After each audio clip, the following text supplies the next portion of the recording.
Now, joining us live from Washington, D.C. is David Roches. He's a professor at the National Defense University. Welcome to the show. Is Trump now talking tough to Putin, and will Putin listen? Is that where we're at right now? Well, he's talking tougher. Whether Putin listens or not remains to be seen.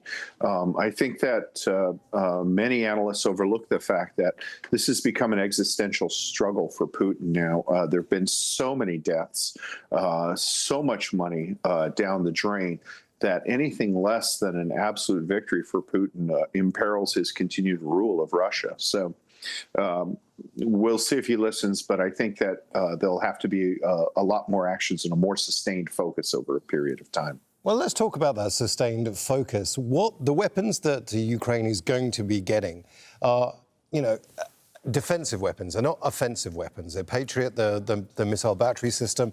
Are these the right type of weapons that Ukraine needs? I know that Zelensky did ask for these types of weapons, but he asked for more as well, didn't he? Yeah, so Zelensky does need these, but he needs other weapons as well. These are defensive, as you know. They will deal with the primary means that Russia's been using to attack, really, Ukraine's civilian infrastructure and to conduct what are basically terror attacks on Ukrainian cities. But Ukraine needs to have an offensive capability. The asymmetry of trying to shoot down things coming in never favors the defender if it's a prolonged attack, a war of aerial attrition.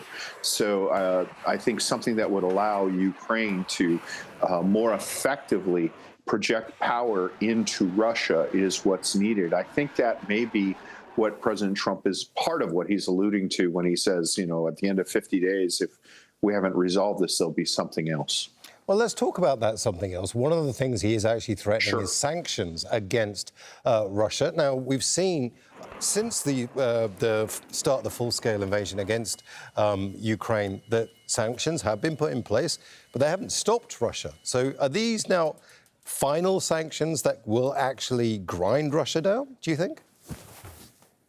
Well, it's very rare that you see an advanced country capitulate solely due to sanctions. Sometimes they work, for example, with Uganda, but it's very rare. So, no, I think that what he's looking at, there's two things. First, expanding sanctions to include family members of various Russian elites. That's designed to create a sort of internal momentum for a palace coup. But the other thing that's under discussion is secondary sanctions against countries that purchase Russian oil.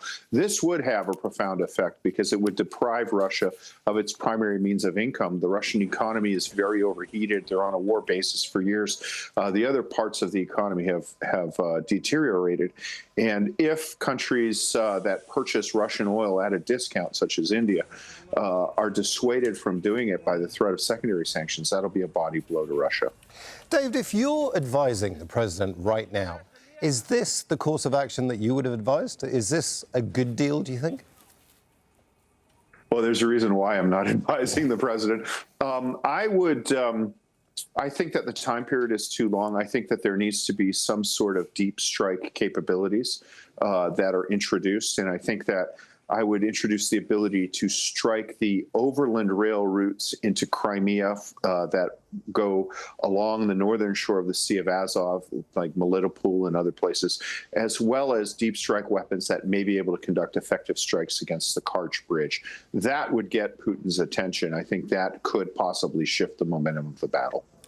David, let's just talk about NATO's role here. NATO is going to be the one that's going to be shipping those weapons to Ukraine, but NATO is divided when it comes to the issue of Ukraine. A lot of countries, capitulating almost to Russia. Other countries looking for a tougher stance. Is NATO still the right vessel for this? I think it's the best vessel for it.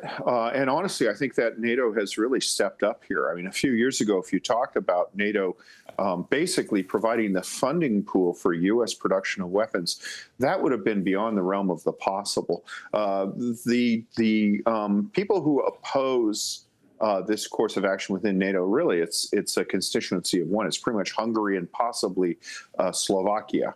That's about it. And when you balance that with countries such as Poland, which are calling for a more muscular thing, and of course the Baltic states, which consider this to be an existential threat, because the logic for invading Ukraine is the same logic that would apply to Lithuania, Latvia, Estonia.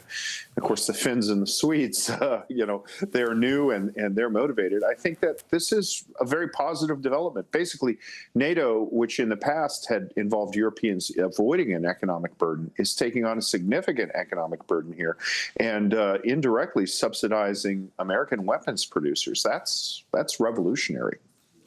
But we are still under the threat of a nuclear retaliation from Vladimir Putin. He said it in the past. It may well be bluster.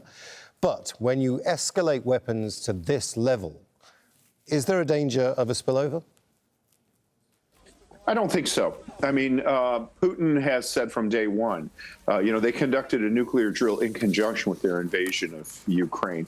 And the impression that he's trying to foster in the West is that, one bullet to Ukraine, full nuclear escalation. That is, I think, an attempt to dissuade Western will.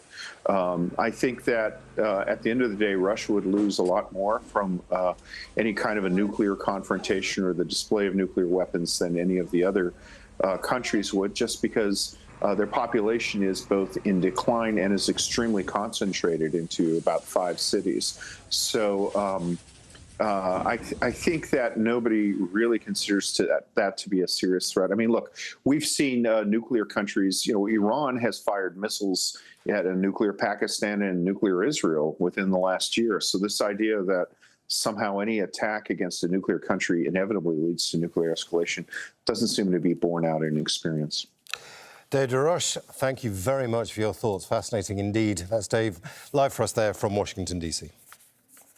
It's an honor. Thank you.